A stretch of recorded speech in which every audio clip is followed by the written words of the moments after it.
సినిమాలో ఉన్న స్టోరీని కంటెంట్ని హైడ్ చేసి ట్రైలర్ కట్ చేశారా? ఏం చెప్పబోతున్నారు ఈ మూడు? అంటే ఎంత చెప్పాలో అంత చెప్పాం సార్. ఏది చూడాలో అది దాచాం. ఒక అయ్యప్ప స్వామి భక్తుడికి అతని ఊర్లోనే అతని కుటుంబంలోనే జరిగిన కథ తప్ప అయ్యప్ప స్వామి సినిమా కాదు ఇది. రవితేజ గారు అయ్యప్ప భక్తుడిగా ఆన్ సెట్ ఎలా ఉండేవాళ్ళు? మేము కూడా ప్రొడక్షన్లో నాన్ వెజ్ చెప్పేవాళ్ళం కదా ఆ రోజు. ఆ పూల డెకరేషన్లు, ఆ పడి పూజలు, ఆ హారతలు, వాటిల్లో పడి పూజల్లో ఒక్కొక్కసారి పూనకాలు వస్తాయండి ఒక్కొక్కరికి. నేను పర్సనల్గా అందుకేనండి అది తెలియాలని నేను మాలేసుకున్నాను. పడి పూజకు సంబంధించి మీరు పాట పెట్టారు 15 సంవత్సరాల పాటు రకరకాల పాట. ఎందుకు నేను మాలేసుకున్నప్పుడే పడి పూజల్లో ఆ పాట కంటిన్యూస్గా వింటూ ఉండేవాడిని. ఇరుముడి స్టోరీ చెప్పినప్పుడు రవి గారి మైండ్ సెట్ ఏంటి సార్? అప్పటి వరకు ఆయన చేసిన సినిమాలన్నీ ఒక మీటర్లో ఉన్నాయి. ఆయన చిన్న షాక్ అయ్యారండి యాక్చువల్గా. ఎందుకంటే కార్తీక మాసంలో మా ఇంటి దగ్గర ఉండే గుళ్ళే ఉంటాయి కదండి. అవునవును. మనం లేచే టైంకి వాళ్ళ గుడి నుంచి వెనక్కి వస్తూ ఉంటారు అనమాట. అవును. ఆ నల్ల బట్టల్లో ఆ వైబ్, వెనకాతల స్వామి శరణమయ్యప్ప, ఆ వైబ్ ఇష్టం నాకు బాగా. మీరు మజిలీ కానీ ఏ చూసినా మీ ఒడుగు స్మోక్ చేస్తున్నాడండి అంటే అటు చెప్పకండి సార్, నాకు చెప్పిన తెలిస్తే నా ముందు తాగుతాడు. అవును. అంటే జనరల్ పబ్లిక్ లో చేస్తారు షూటింగ్, జూనియర్స్ కనుక ఏం లేదు. అయితే వాళ్ళే జూనియర్స్ ఇంక ఇక్కడ నుంచి ఏం తీసుకెళ్తాం అక్కడికి? మేము వెళ్ళడమే చాలా కష్టం. అక్కడికి మారేడుమిల్లి ఉంది సార్. అవునవును. పుష్ప చేసిన తర్వాత ఎంత హెల్ప్ అయింది ఆ ఏరియాకి. ఒక సినిమా యూనిట్ దిగిందంటే ఒక లొకేషన్లో ప్రపంచానికి తెలిసిపోద్ది లొకేషన్. సినిమాకున్న పవర్. అలా రేపు పొద్దున్న సీలర్ కూడా చాలా పాపులర్ అవుతుంది, చాలా షూటింగ్లు జరుగుతాయి అనుకుంటున్నాను.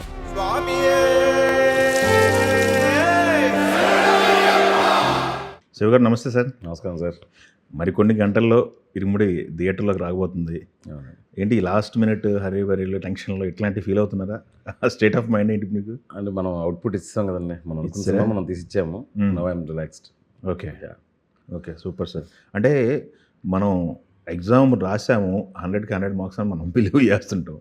బట్ ఇన్విజిలేటర్ దగ్గర నుంచి పరీక్ష రిజల్ట్ కోసం వెయిట్ చేస్తుంటాం కదా. పైగా ఒక ఇన్విజిలేటర్ కాదు కదా, లక్షల్లో ఉంటారు. ఒక్కొక్కలాగా లక్షల్లో కోట్లలో.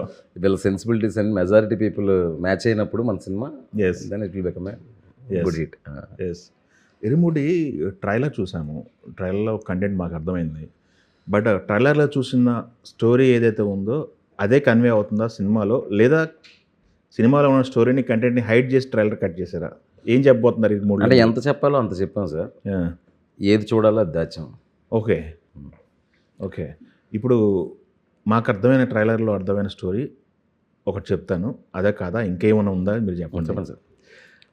అయ్యప్ప స్వామి భక్తుడిగా ఉన్నటువంటి ఒక తండ్రి, ఒక చిన్న కుటుంబం, ఆడపిల్లలకి ఆ విలేజ్లో ఏదైనా జరిగితే రియాక్ట్ అయ్యి అతన్ని కంట్రోల్ చేయడానికి అయ్యప్ప మాల వేస్తుంటారు ఇంట్లో వాళ్ళు అనేది అండర్లైన్గా ఒక పాయింట్ లాగా చెప్పారేమో అనిపిస్తుంది ట్రైలర్. అవునండి.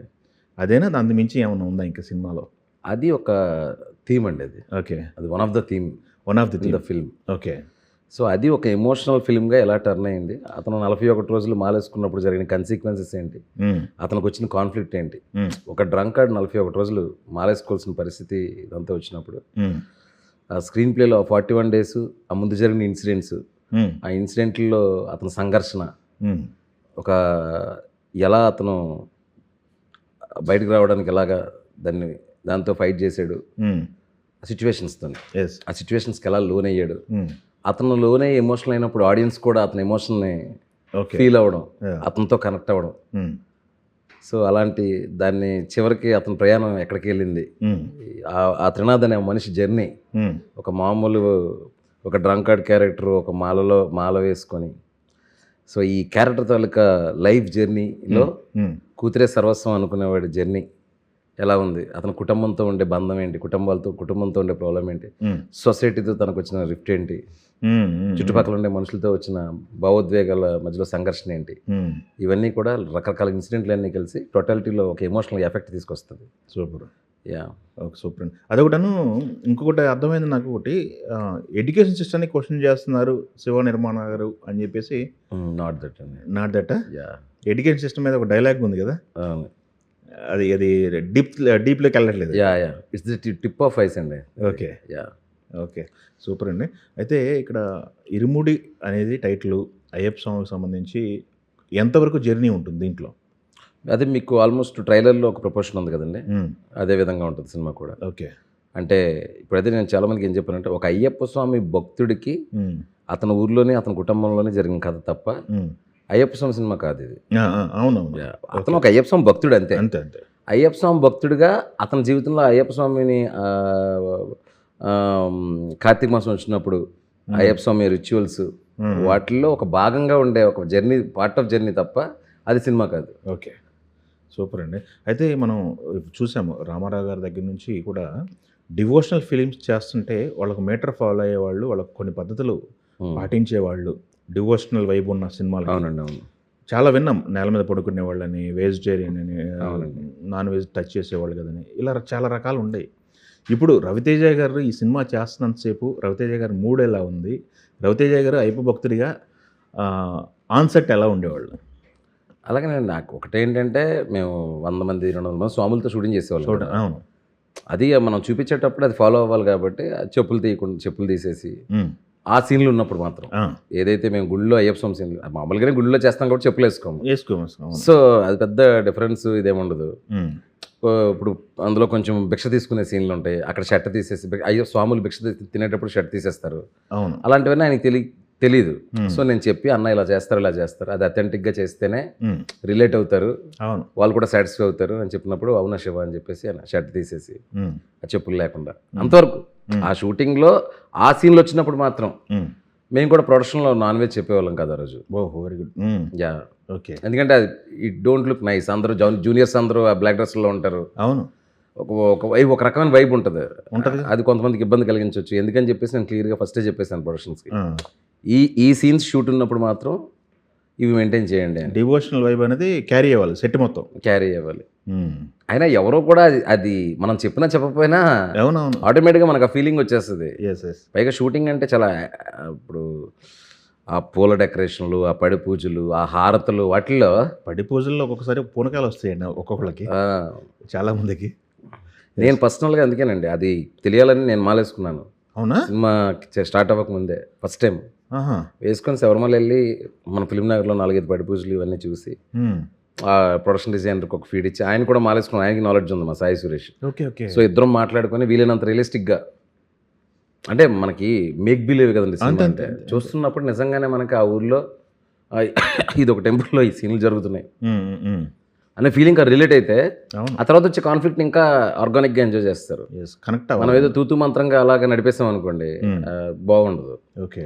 యా, చాలా అయితే కేరళ వెళ్ళారు, అయ్యప్ప స్వామి దేవస్థానం కూడా చాలా సందర్శించారు. హ్యాపీగా ఫీల్ అయ్యానండి. చాలా బాగా జరిగింది దర్శనం అది. ఓకే. అయితే ఇక్కడ అయ్యప్ప భక్తులకి సంబంధించి పడి పూజకు సంబంధించి మీరు ఒక పాట పెట్టారు. అది 15-20 సంవత్సరాల నుంచి 15 సంవత్సరాలు అనుకుంటా, ఆల్మోస్ట్ 15 సంవత్సరాలు 15 to 16 years అనుకుంటా. బాగా హంటింగ్ ఉంది జనాల్లో ఉన్న పాట అది. అవును, ఆ వైబ్ ఒకటి ఒక్కసారి మళ్ళీ అలా లేచింది. అవునండి. మీరు ఎప్పుడైతే రిలీజ్ చేశారో ఆ పాట, మల్లెపల్లి పల్లకి పాట, అవునవును. వైబ్ బాగా ఎక్కడ పట్టుకున్నారు? ఎందుకు ఆయనతో ఒరిజినల్గా పాడిన ఆయన పాటించాలని చెప్పి మళ్ళీ అతనితో పాటించారు? డబ్బు శ్రీని గారు కదా. కొన్ని ఉంటాయి సార్. ఇప్పుడు ఘంటసాల గారి భగవద్గీత, ఆ, ఘంటసాల గారి భగవద్గీత సిరిసిరం పాడితే బాగుంటుందా మీకు? అవును. బాగుంటుంది కదా.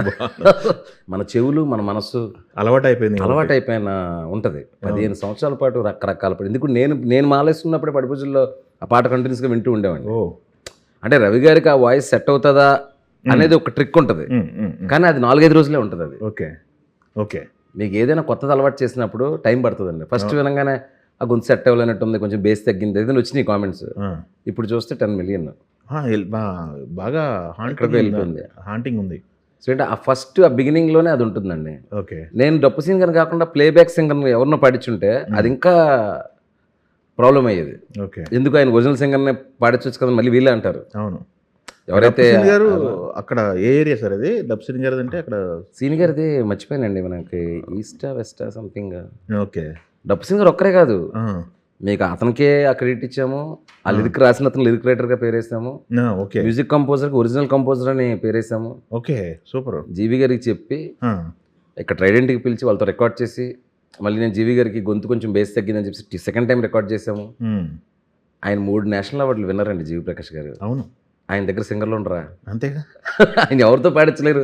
ఇండియాలో ఉన్న ది బెస్ట్ సింగర్లతో పాడించవచ్చు. అక్కడ అది కాదు, సోల్గా అది మన తెలుగు రాష్ట్రాల్లో ఊపేసిన ఒక డప్పు సీన్ పాట అది. అవును. దాన్ని తీసుకెళ్ళి మనం గొంతు చాలా బాగుండాలి అని చెప్పేసి ప్లేబ్యాక్ సింగర్తో వెళ్ళామనుకోండి, డిస్కనెక్ట్ అయిపోయే ఛాన్సెస్ ఉన్నాయి. అందుకే క్యాలిక్యులేట్గా డెసిషన్ తీసుకున్నాను. ఇరుముడి స్టోరీ చెప్పినప్పుడు రవి గారి మైండ్ సెట్ ఏంటి సార్? అప్పటి వరకు ఆయన చేసిన సినిమాలన్నీ ఒక మీటర్లో ఉన్నాయి. ఆయన చిన్న షాక్ అయ్యారండి యాక్చువల్గా. అంటే అసలు ఏ యాంగిల్లో చూసినా రవి గారు స్ట్రీమ్ లైన్లో లేదు కదా కదా. వెరీ రియలిస్టిక్, లుంగి షర్టు, అరటిపళ్ళు వ్యాపారం అది. కాకపోతే ఏంటంటే రవి గారు రూరల్ క్యారెక్టర్స్ ఎగదీసేస్తారు, మీకు తెలుసు కదా. అవునవును. ఆయన దొంగోడు అని ఒక సినిమా కానీ, సింధూరం కానీ, అస్సలు అంటే ఆ బాడీ లాంగ్వేజ్లో చాలా ఈజీ ఉంటుంది. అవును. అది కథ అంతా అయిన నాకు చాలా బాగా నచ్చింది శివ కథ, నేను చేస్తున్నాను. కాకపోతే ఇప్పుడు నువ్వు కథ చెప్తుంటే అనిపిస్తుంది, అవును నాకు ఎవరు చెప్పలేదేంటి ఇప్పుడు దగ్గర రూరల్ కథలు మానేసానేంటి నేను. ఏదో ఒక సినిమా ఉంటుంది, ఒక భగీరథ అని ఒక సినిమా ఉంటుంది, ఒక ఊర్లో ఉంటారు ఆయన. అది కూడా ఏంటంటే కొంచెం విలన్, మళ్ళీ టౌన్కి వెళ్తుంది, అది ఆ టౌన్కి వెళ్ళిపోతుంది. ఆ కథ మళ్ళీ టౌన్కి వెళ్ళిపోతుంది. ఇది సీలేరు అయినా చిన్న విలేజ్లో స్టార్ట్ అయ్యి అదే విలేజ్లో ఎండ్ అయిపోతుంది ఈ సినిమా. ఓకే. అంత ఆర్గానిక్గా సెట్ అవ్వడం, అవును, ఆయన చాలా హ్యాపీ ఫీల్ అయ్యారు. ఓ మంచి కథ నా దగ్గరకు వచ్చింది అని ఒక ఫీలింగ్ వచ్చింది ఆయనకి. ఓకే. షూట్ ఎక్కడ చేస్తారండి? సీలేరు మొత్తం సీలేరు అండి. ఒరిజినల్ లొకేషన్కి వెళ్ళిపోయారా సీలేరుకి? ఈ సినిమాకున్న ప్రత్యేకత ఏంటంటే మనం సినిమాలో ఒక ప్లేస్లో చేస్తాం, ఇంకో పేర్లు పెడుతుంటాం. అవును. ఈ సినిమాలో పొల్లూరే. ఓహో. రియల్గా కూడా ఓకే. సీలేరే, డొంకరాయ్, చింతూరే. ఓకే. అంటే ఒక 3-4 ఊర్లు ఉంటాయండి ఈ కథలో. ఆ కథ జరుగుతున్న ఊర్ల పేర్లే ఆ ఊర్లోనే చేసాము, అదే ఊర్లు కదా. ఓకే. అది నాకు చాలా బాగా అనిపించింది నాకు. ఓకే. కొన్ని స్టోరీలు కొంతమంది ఎక్కడైనా ఇన్స్పైర్ అవ్వటం కానీ, రియలిస్టిక్ ఇన్సిడెంట్లు బేస్ చేసుకొని రాసుకోవటం కానీ ఇట్లాంటివి చూస్తుంటాయి కదా. ఈ ఇరుముడి కథ మీరు లైన్ అనుకున్నప్పుడు ఇది ఏమైనా ఇన్స్పైర్ అయ్యారా, లేకపోతే ఏమైనా మీ చుట్టుపక్కల ఏమన్నా చూసిన సంఘటనలు ఎట్లా ఇది? అదే ఖుషి ఒక ఫ్యామిలీ ఎంటర్టైనర్ కదా సార్. అవును. కొంచెం అర్బన్ బేస్ ఉంటుంది, ఫ్యామిలీ ఎంటర్టైనర్, లైట్ హార్టెడ్గా ఉంటుంది, చిన్న స్టైలిష్గా ఉంటుంది. దానికి కంప్లీట్ కాంట్రాస్ట్ వెళ్దాం అనుకున్నాం అనమాట. ఓకే. అంటే ఆలోచనగా very grounded, very serious film. No item song, no dance పాటలు. అంటే ఫస్ట్ ఫ్రేమ్ నుంచే ఒక అథెంటిసిటీ ఉండాలి కథలోని. అలాంటి కథ చేద్దాం అనుకున్నా. అప్పుడు నా దగ్గర ఉన్న ఐడియాస్లో నేను ఎప్పుడూ ఒక ఐడియా కాదు కానీ ఒక విజువల్ ఎప్పుడు రన్ అవుతూ ఉంటుంది. ఒక బ్రిడ్జ్ మీద ఒక సిలోటీలో ఒక 6-7 స్వామి అయ్యప్ప అనుకుంటూ, ఒక చంద్రుడు, ఒక పున్నమ వెన్నెల్లో అలా బ్రిడ్జ్ మీద నడుస్తూ వెళ్ళే షాట్ ఒక ఫ్లాష్ అవుతూ ఉంటుంది నాకు. ఎందుకంటే కార్తీక మాసంలో మా ఇంటి దగ్గర ఉండే గుళ్ళే ఉంటాయి కదండి. మనం లేచే టైంకి వాళ్ళు గుళ్ళ నుంచి వెనక్కి వస్తూ ఉంటారు అనమాట. ఆ నల్ల బట్టల్లో ఆ వైబు, వెనకాతల స్వామి శరణమయ్యప్ప, ఆ వైబ్ ఇష్టం నాకు బాగా. మా ఇంటి దగ్గర ఉండే గుడి ఒక చిన్న కాలువ పక్కన ఉంటుంది అనమాట. ఓకే. సో రాత్రి అలా వినిపిస్తుంటాయి కార్తీక మాసం అంతా ఒక వైబు. అప్పుడప్పుడు ఒక ఫ్లాష్ అయిన ఐడియా అనమాట. ఇది ఏంటంటే ఒక సంవత్సరం అంతా ఒక డ్రింక్లో ఉండే ఒక మనిషి ఆ 41 రోజులు సీరియస్గా మాల్లోకి వెళ్ళిపోతే ఆ జీవన విధానానికి ఈ జీవన విధానానికి సంబంధం లేదు అసలు. Total contrast. అలా మా ఫ్రెండ్స్ సర్కిల్ కూడా ముందు రోజు దాకా మందు అవుతుంటారు. ఒక్కసారి వెళ్ళిపోతే అసలు మనం కనీసం కలవరు, స్వాములతోనే ఉంటారు, తెలుసు కదా మీకు. అవునవును. సో అందులో ఒక మంచి టైం లైన్ ఉంది, 41 days అనే టైం లైన్ ఉంది. మాలకు ముందు మాలకు తర్వాత అనే ఒక కాన్ఫ్లిక్ట్ ఉంది.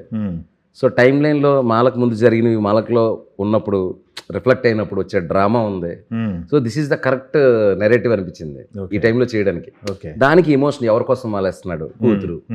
సో కూతురికి తనకి ఏం జరిగి ఉంటుంది.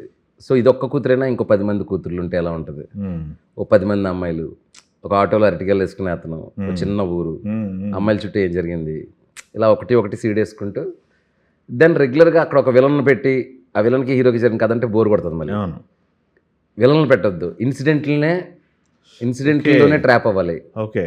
ప్రత్యేకంగా ఈ కథలో ఎవరు లేరు అంటే ఉండడం అంటే ట్రైలర్లో కూడా చూపించాను, 1-2-3 ఉంటారు. అంటే పర్టికులర్గా ఒక విలన్ క్యాస్ట్ చేసి ఇతను ఇల్లు ఆడుకోవడం, ఫస్ట్ ఆడొచ్చి వీళ్ళ ఫ్యామిలీలో ఉన్న తీసుకెళ్ళిపోవడం, ఇలాంటివి కాకుండా ఫార్ములా నుంచి బయటకు వచ్చారు. పుట్టడం అలా పుట్టిందండి కదా. సినిమా కూడా మీకు ఇరుముడిలో కూడా సీన్స్ అన్ని చాలా సింపుల్గా ఉంటాయి. ఓకే. కానీ సింపుల్ సీన్ల మధ్యలోనే ఆ టెన్షన్ క్రియేట్ చేయడానికి ట్రై చేస్తాను అనమాట. నాకు అలా ఇష్టం యాక్చువల్గా. మీరు మజిలీ కానీ ఏ చూసినా మజిలీ చిన్న సీన్లే ఉంటాయి, కానీ ఎమోషన్ రన్ అవుతూ ఉంటుంది. అలా ట్రై చేశాను. మజిలీలో అసలు మామూలుగా కాదు కదా అది. సమంత గారు, రావు రమేష్ మధ్య వచ్చే సీన్లు, అవును, అంత పేలిని థియేటర్లో. అవును, క్యూట్గా. అందులో సీన్ ఉంటుంది, అమ్మాయి రావు రమేష్ కొడుకుని తిడతా ఉంటే ఈ అమ్మాయి తనంత డైరెక్ట్గా తిట్టలేక ఫ్రెండ్కి కాల్ చేసి ఆయనకి ఎందుకు మొగుడు పిల్లల మధ్యలో 100 వస్తాయని. ఈ ప్రతి ఇంట్లో జరిగే చిన్న సీన్లు అవి మీకు చెప్తుంటే ఏంటి ఇది కూడా సినిమాలో సీన్ అవుతుందా అనిపిస్తుంది చెప్పినప్పుడు. బట్ తీసే విధానంలో అందరూ రిలేట్ అవుతారు. పోసాను కదా క్యారెక్టర్ ఒకటి, పోసాను కదా బాగున్నాయి. పూర్ణ దగ్గరకు వచ్చి అది నాకు చెప్పాడని చెప్పేసి ఆడికి చెప్పింది నాకు తెలిసిందనుకో, నీ ఒడుగు స్మోక్ చేస్తున్నాడండి అంటే వాడికి చెప్పకండి సార్, నాకు చెప్పిన వాడికి తెలిస్తే నా ముందు తాగుతాడు. అవును, ఇలాంటివి ఊర్లో ఉంటాయి కదా సార్ మనకి. అవును, మామూలు రైటింగ్ కదా అది. గుర్తుండిపోయి మీ జీవితంలో నాకు తెలిసి గుర్తుండిపోయే సినిమా సార్ అది మజిలీ. సూపర్. అఫ్ కోర్స్ ఇరుముడి విషయానికి వచ్చినట్టయితే ఆయన సినిమా చెప్పినప్పుడు ఎగ్జైట్ అయ్యారు గట్టిగా రవి గారు. సినిమా లొకేషన్కి వచ్చిన తర్వాత లొకేషన్లో రవి గారితో ఫస్ట్ టైం కదా సినిమా షూట్ మీరు? నా ఫస్ట్ టైం అండి. ఫస్ట్ టైం కదా? ఏంటి సార్ రవి గారితో ఉన్న ఎక్స్పీరియన్స్ ఏంటి? ఆయన గురించి చెప్పమంటే ఏం చెప్తారు? టూ క్విక్ అండి ఆయన. టక్క బద్ధకం అసలు ఉండదు. ఆ, షార్ట్ రెడీ అంటే దూకుతారు అసలు. ఆ, 24 గంటల ఎనర్జీ ఒక పవర్ హౌస్లో ఉంటారు అనమాట. ఉమ్, సో యాక్టివ్. నేను కూడా ఫాస్ట్ ఉమ్, అని నేను బ్లెస్సింగ్ అయింది అసలు. నేను ఎక్కువ టైం తీసుకోను. ఓకే. నాకు ఫస్ట్ టేక్ నచ్చింది అనుకోండి, ఇంకెంతమంది అడిగినా ఇంకా సెకండ్ టేక్ నేనే వద్దంటాను. ఉమ్, అంత క్లారిటీగా ఉంటాను. ఓకే. సో ఆయనకు కూడా అంత గట్ ఫీలింగ్ అంటే ఇష్టం. ఉమ్, ఊరికే నష్టం ఉండదు అనమాట. ఏదైనా ఉంటే స్ట్రైట్ ఇంకా ఓకే. అంతే. అంటే హైదరాబాద్లో ఒక కంఫర్ట్ జోన్లో షూట్లు చేసుకోవడానికి అలవాటు పడ్డారు చాలా వరకు అవునండి. అవును. ఇప్పుడున్న సిచ్యువేషన్. అవును. అలాంటిది రవితేజ లాంటి మాస్ మహారాజుని తీసుకెళ్ళి విలేజ్లో షూట్ చేస్తున్నారు. ఏంటి పరిస్థితి? ఎలా ఉండేది వాతావరణం అక్కడ? కథ కోసం అండి. ఇంకా అప్పటి నుంచి Of course, అక్కడ atmosphere చెప్పినప్పుడు ఎలా చెప్పాను. ఉమ్, అని ఇప్పుడు నైట్ ఎఫెక్ట్లు అవి చాలా ఎక్కువ ఉన్నాయి, ఆ, బయట లొకేషన్ చేయాలి. ఆయన నైట్ ఎఫెక్ట్లు అంత ఎక్స్టెన్సివ్గా చేసినవి లేవు. ఎక్స్టెన్సివ్ చేసినవి కాదు, నైట్ బహుశా ఆయన షూట్ చేయరని విన్నాను. షూట్ చేస్తారో తెలియదు కానీ. చేస్తే నేను చెప్పా, అన్న ఇది కార్తీక మాసం బ్యాక్డ్రాప్లో చాలా కథ ఉంది అందులో. ఆ, సో భజనలు పడుపులు అన్నీ జరిగేది నైట్ పూటే. అవును. ఆ వైబ్ రాకపోతే ఈ సినిమా కనెక్షన్ అయిపోతుంది. ఓకే. సో అన్నప్పుడు కథ కోసం చేశారు ఆయన. ఉమ్, అంటే ఈ కథ ఎగ్జాక్ట్గా డిమాండ్ చేసింది కాబట్టి ఉమ్. ఇంకోలా చేయలేమండి కథ. ఏమైనా ఇబ్బంది పడ్డారా విలేజ్లోకి వచ్చి చేయడం? లేదు. స్టేయింగ్ కానీ? ఎన్ని డేస్ అనుకుంటున్నారు? 35 days. 35 days చేస్తారు. అక్కడ లొకేషన్ సరిగ్గా ఉండదు, ఫోన్ బంద్ చేయదు. అక్కడ ఒక గెస్ట్ హౌస్ ఉంది, గవర్నమెంట్ వాళ్ళ గెస్ట్ హౌస్. ఓకే. దాన్ని కొంచెం సెట్ చేసి చేసాం 35 days అందరం. అందరూ బట్ లాస్ట్ 5-6 years నాకు గుర్తు కూడా లేదు. బ్యూటిఫుల్ డేస్ సీలేరులో. అది అడవిలా ఉంటుంది. షూటింగ్ చేసి ఇక్కడికి వస్తే ఇది అడవిలా కనిపించింది నాకు. అంత ప్రశాంతంగా ఉంది అది. ఓకే. అక్కడ మనుషులు Okay. ఇది అంటే మనం కంటిన్యూస్గా ఉండలేం కానీ, అవునవును. బట్ వెళ్ళి ఒక 10 రోజులు ఉంటే మైండ్ ఒక సూపర్ డిటాక్స్ ఫీలింగ్ వచ్చింది నాకు. Okay. అక్కడ ఉండే వాళ్ళ ఇన్నోసెన్స్, ఓకే. ఆ డ్యాములు, ఆ అడవులు, ఉదయాన్నే ఆ పొగమంచు, ఓకే. Terrific location. నేను అందరికీ అదే చెప్తాను మీ ద్వారా. ఒకసారి నెక్స్ట్ డైరెక్టర్స్, యంగ్ డైరెక్టర్స్ అందరూ ఒకసారి కాన్సన్ట్రేట్ చేయండి సీలేరు మీద. మీరు ఎక్కడ కేరళలో పొలాచిలు వెళ్ళక్కర్లేదు. Okay. External locations, external cooperation village only ఒకటే. కమ్యూనికేషన్ ప్రాబ్లం ఉంటుంది, ఫోన్స్ అవిను, రోడ్స్ సరిగ్గా ఉండదు. కొంచెం ఇప్పుడు ఇరుముడి ఫార్చునేట్ ఐప్సమ్ దయ వల్ల అది దాని రీచ్ ఎంత ఉంటే ఆ ప్లేస్కి ఇంకా అంత పేరు వస్తుంది. ఇప్పుడు మారేడుమిల్లి ఉంది సార్. అవునవును. పుష్ప చేసిన తర్వాత ఎంత హెల్ప్ అయింది ఆ ఏరియాకి. ఒక సినిమా యూనిట్ దిగిందంటే ఒక లొకేషన్లో ప్రపంచానికి తెలిసిపోద్ది ఆ లొకేషన్. సినిమాకున్న పవర్. ఎస్. అలా రేపు పొద్దున్న సీలర్ కూడా చాలా పాపులర్ అవుతుంది, చాలా షూటింగ్లు జరుగుతాయి అనుకుంటున్నాను. ఓ వెరీ గుడ్ అండి, సూపర్. అలానే జరగాలని కోరుకుంటున్నాను. అక్కడ బాలాజీ గారని, రావణమూర్తి గారని మాకు చాలా కోఆపరేట్ చేసి విలేజెస్ కానీ. ఓకే. అసలు ఏంటంటే మార్కెట్ మొత్తం ఇచ్చేసేవాళ్ళు. అరటికి ఏజెన్సీ మార్కెట్ కాదు, షూటింగ్ చేసుకోమని. ఓకే. వాళ్ళు అసలు ఎవరో కదలొద్దు అంటే అంతే అలా ఉండిపోతారు అంతే. అంటే అంత ఇన్నోసెంట్ అనమాట. ఓకే. వాళ్ళకంటే మనం చాలా తెలివైన వాళ్ళమని. అంటే జనరల్ పబ్లిక్లో చేస్తారు షూటింగ్, జూనియర్స్ కనుక ఏం లేదు అయితే. వాళ్ళే జూనియర్స్. ఇక్కడ నుంచి ఏం తీసుకెళ్తాం అక్కడికి? మేము వెళ్ళడమే చాలా కష్టం అక్కడికి. ఓకే. అక్కడ విలేజెస్ ఉంటారు కదా. అవును. వాళ్ళకి అసలు బ్యాక్గ్రౌండ్ యాక్షన్ అంటే ఏంటో తెలియదు. అవును. అమ్మ కొంచెం ముందుకు కదలాలి, వెనకదలు కలగాలి, వాళ్ళకి చిన్న ట్రైనింగ్ ఇచ్చి అలా చెప్పేవాళ్ళం. మొత్తం ఎన్ని రోజులు చేశారు? 35 రోజులు అక్కడ చేశారు. 42 days అనుకుంటా అండి సినిమా మొత్తం. 42 days. అందులో హీరో గారికి 35 days అనుకుంటా. ఓకే. ఇంత తక్కువ కాలంలో సినిమా షూట్ చేసింది ఈ మధ్య కాలంలో నాకు తెలిసి. లేదు, ఇక్కడ చేసాం హైదరాబాద్లో. చేశారా? తర్వాత ఇంటీరియర్లు అలాంటివి చేసాం. ఓకే. అవుట్ సైడ్ అంతా అక్కడ చేసాం. ఓకే. ఇక్కడ సగం చేసాం, అక్కడ సగం చేసాం. ఓకే. ఎందుకు అడిగానంటే ఇది ఈ మధ్యకాలంలో చిరంజీవి గారు ఒక స్టేజ్ మీద మాట్లాడారు. అవునవును. నిర్మాతల్ని నలిపేకండి డైరెక్టర్స్, అవునండి. డైరెక్టర్స్ బాధ్యత అని చెప్పేసి ఆయన మాట్లాడారు. అవునవును. నేను కొంచెం ఫాస్ట్గా తీయడానికి ఇష్టపడతానండి. ఓకే. అంటే ఒక ప్రొడ్యూసర్ లేజర్గా చేసుకోమన్నా కూడా నాకు ఫాస్ట్గా తీస్తేనే పని అవుతున్నట్టు ఉంటుంది. ఓకే. అంటే అయిపోవాలి సినిమా. ఒక మూడ్లోని, ఒక వేడిలోని హీరో అందరం ఉన్నప్పుడే అవును అయిపోవాలి. దానికి మళ్ళీ ఒక 6 నెలలు గ్యాప్ ఇచ్చి ఆఫీసుల్లో కూర్చొని ఆ మూడంతా పోయి ఊరికే స్క్రిప్ట్ అంతా మార్పులు చేసేసుకుంటూ నమ్మేం ఒకటే దూకేయాలి ఇంకా. ఓకే. ఏం మార్పులు? ఆన్సెట్ మార్పులు ఆన్సెట్ చాలా ఉంటాయి, ఇంప్రూవేషన్స్ ఉంటాయి. ఇంప్రూవేషన్స్ ఉంటాయి. సినిమా కథ మార్చాను అదే, బట్ ఇంప్రూవేషన్స్ ఉంటాయి. ఓకే. సూపర్ అండి. అంటే ఇప్పుడున్న పరిస్థితుల్లో మీలాంటి డైరెక్టర్స్ థ్యాంక్ యూ అండి కావాలి. అంటే నేను అది మాకు కూడా ఒక లాంగివిటీ ఉండాలంటే అండి డెఫినెట్గా కన్సిస్టెన్సీ అనేది మెయింటైన్ చేస్తేనే లాంగివిటీ ఉంటుంది. నిర్మాతను బతికించుకుంటే మన నిర్మాతను మనం cinema long live cinema. Okay. Super super అండి. అయితే మొన్న ఈవెంట్లో అజయ్ ఘోష్ గారు మాట్లాడుతూ ఇది శివ నిర్వాణ అంటే అనుకుని వచ్చాను, ఇక్కడికి వచ్చిన తర్వాత ఏదేదో అని మాట్లాడారు, ఎందుకు వచ్చింది దానికి, అది ఏం చెప్పారు మీకు? ఏమో మరి ఆయనే చెప్తున్నాడు కదా, తర్వాత ఇప్పుడు వెయిట్ చేద్దాం. ఏ- ఆయనే కదా అన్నాడు, తర్వాత చెప్తాను సక్సెస్ మీట్లో అన్నాడు కదా, వెయిట్ చేద్దాం మరి, నాకు తెలియదు. అంత తిట్టుకోవాల్సిన అవసరం ఏమొచ్చిందా అని సరదాగా అన్నాడు, అది సరదాగా మాడతారు కదా. అవును. ఓకే. ఆ తండ్రి కూతుర్ల ఎమోషన్ అనేది బాగా హాంట్ చేస్తుంది ఈ మూవీలో. ఆడపిల్లలను ప్రతి ఒక్కళ్ళు కూడా కంటతడి పెట్టకుండా బయటికి రారు అనేది బాగా ఎక్స్పోజ్ అయింది. ఏంటి సార్ ఎమోషన్ అంటే మీకు ఓన్గా ఫీల్ అయ్యారా, లేకపోతే ఎట్లా మీ పరిస్థితి, పిల్లలు ఉన్నారా ఆడపిల్లలు? కాదు సార్, మనం ఊర్లో చూస్తుంటాం కదా, ఫుల్గా తాగేసి వాడు తిరుగుతూ ఉంటాడు మన బాబాయ్ వాడు. అవును. టక్కమని అన్నయ్య కూతున్న ఉన్న ఏడిపించిందని చెప్పి వెళ్ళి కొట్టొచ్చేస్తాడు. నాకు ఇందులో ఎమోషన్ ఎందుకు, నేను చాలా పీక్లో ఉంటుంది ఎమోషన్ అంటున్నానంటే, ఒక బలహీనత ఉన్నాడు ఆడపిల్ల వెనకత నిలబడడం అనేది కొత్త పాయింట్. ఒక బలంగా ఉన్నోడు నిలబడడం వేరు, అంటే ఏ ఫ్లా లేకుండా ఫుల్ కాన్షియస్గా ఉన్నాడు ఆడపిల్లల కోసం కొట్టడం వేరు. ఒక డ్రంకర్డ్ అంటే బాగా తాగుడు అలవాటు ఉన్నాడు, అతన్నే సరిగ్గా కంట్రోల్ చేసుకోలేని పర్సన్ ఏ కూతురైనా తన కూతురులా కనిపించి కొట్టడానికి వెళ్ళడం కానీ, ఆ కూతురు వైపు స్టాండ్ తీసుకోవడం కానీ ఎమోషనల్గా చాలా థియేటర్ మూవ్ చేసి మీకు చెప్పినప్పుడు ఎలా అనిపిస్తుంది? అవును అవును, బాగుంది. ఎమోషనల్లీ ఒక హుక్ ఉన్నది అనిపిస్తుంది కదా చెప్పినప్పుడు. టీజర్ ట్రైలర్ వచ్చినప్పుడు ఎలా సాంగ్ వచ్చినప్పుడు అవి పట్టుకున్నాయి, తిరుగుతాయి సుడులు తిరుగుతాయి. అవునా? Okay, super. లాస్ట్ 40 minutes మీరు చెప్పారు, లాస్ట్ 40 minutes అని చెప్పేసి ఒకటి మాట్లాడారు. అవునండి, అవును. అది నాకు తెలిసి చూద్దాం రేపు అయితే. ఎంగేజింగ్ ఉంటుందండి, ఓకే, ఇంట్రిగింగ్ ఉంటుంది, ఎంగేజింగ్ ఉంటుంది. ఓకే. దీనికంటే ముందు ఇంకొక సినిమా ఏదో చేయాలి మీరు, మధ్యలో టర్న్ తీసుకున్నారు అని విన్నాము. ఏంటి సార్ ఇది? రవితేజ గారి కంటే ముందు ఒక సినిమా చేయాలనుకున్నా? చాలా అనుకున్నాం అండి, చాలా అనుకున్నాం. టైం లైన్స్ అవి కుదరలేదన్నమాట. నేను అనుకున్న హీరో ఒకరేమో ఆల్రెడీ 2 commitmentsతో ఉండడం, చాలా వెయిట్ చేయాలి. ఇంకొకటి ఏంటంటే మనం అనుకున్న కథ లాంటి జోనర్లోనే అతను ఇంకో కథ సినిమా చేస్తుండడం, అలా లేట్ అయింది తప్ప నేను దిగి హీరో ఓకే అంటే 6-7 నెలల కంటే ఎక్కువ చేయనండి సినిమా ఏదైనా సరే.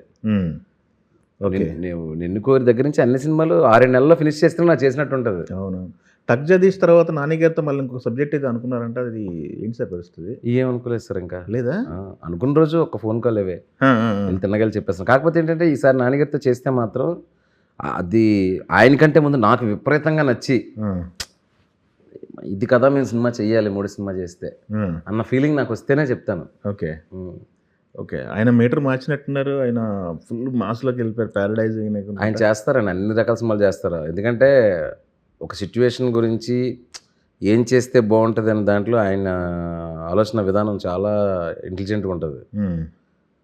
ప్యారడైజ్ కంటెంట్ నెక్స్ట్ మంచి ఎంటర్టైన్మెంట్తో వస్తారేమో అనిపిస్తుంది. నెక్స్ట్ ప్యారడైజ్ తర్వాత. ఓకే, ఎందుకంటే బ్యాక్ టు బ్యాక్ హిట్ 3 వాడు చేశారు కదా, ప్యారడైజ్ చేశారు కాబట్టి మంచి ఫ్యామిలీ ఎంటర్టైనర్తో వస్తారనిపిస్తుంది నాకు. రెడీ చేశారు మరి? నా గురించి చెప్పట్లేదండి, ఆయనది నా దగ్గర అలాంటిది ఉన్నప్పుడు అసలు హెజిటేట్ చేయనండి. నాకు ఈ రోజు కరెక్ట్గా ఫ్లాష్ అయ్యి ఇది నాన్నగారికి అద్దరిపోద్ది అనుకుంటే ఇలా ఇంటర్వ్యూ మధ్యలోంచి వెళ్ళి చెప్పేస్తాను వెళ్ళి. అవునా? Very good. ఆ ర్యాప్ ఉంది ఇద్దరికి మధ్యలో. ఓకే. బట్ ఏంటి ఊరికే అవునవును నాన్నగారు వింటారు కదా అని చెప్పేసి ఊరికే వెళ్ళి చెప్పడం వల్ల ఇష్టం ఉండదు. అవును, గట్ ఫీలింగ్ ఉండాలి. ఒకసారి దిగితే అయిపోవాలి పని. ఓకే. అది ఇంకొక సినిమా ఏదో దగ్గర దాకా వచ్చి ఆగిపోయింది ఎన్టీఆర్ గారిది అని చెప్పేసి విన్నాం, అది రాంగ్ న్యూసా? కరెక్ట్ న్యూసా? Wrong news. ఓకే. ఆయనకి కథ చెప్పి నచ్చి ఎందుకు మామూలుగా వాళ్ళ ద్వారా వీళ్ళ ద్వారా ఏంటంటే మెటీరియలైజ్ సెన్సిబుల్గా ఉంటాడు, మంచి డైరెక్టర్ అనేది ఒక దగ్గర అన్నట్టు విన్నాను. ఓకే. తప్ప ప్రాజెక్ట్ మెటీరియలైజ్ డిస్కషన్ వరకు అయితే ఇంకేం వెళ్ళలేదండి. ఐ ఫెల్ట్ గుడ్, చేసినా చేయకపోయినా ఒక గుడ్ బుక్స్లో ఉన్నాము, ఏదో ప్రామిసింగ్ దీనిలో ఉన్నాము అని ఒక హ్యాపీనెస్ అంతే. ఓకే. నిన్ను కోరిక ముందు చాలా సినిమాలకి రైటింగ్ డిపార్ట్మెంట్లో వర్క్ చేశారు, కానీ మీకు రావాల్సిన క్రెడిట్ ఇవ్వలేదు అనేది ఒక కంప్లైంట్ బయట తిరుగుతుంది. అది మీరు ఫీల్ అయ్యారా కంప్లైంట్ లాగా? అదేం కంప్లైంట్ లాగా ఫీల్ అవ్వలేదండి. జనరల్గా వెర్షన్స్ అని అవన్నీ రాస్తుంటాము. ఓకే. మన అవసరం కోసం అక్కడికి వెళ్తాం. అప్పుడు మనకి కూడా ఒక అడ్రస్ కావాలి కదా. అవును.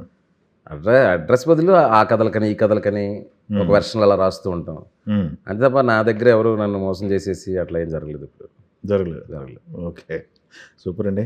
All the best. ఇరుముడి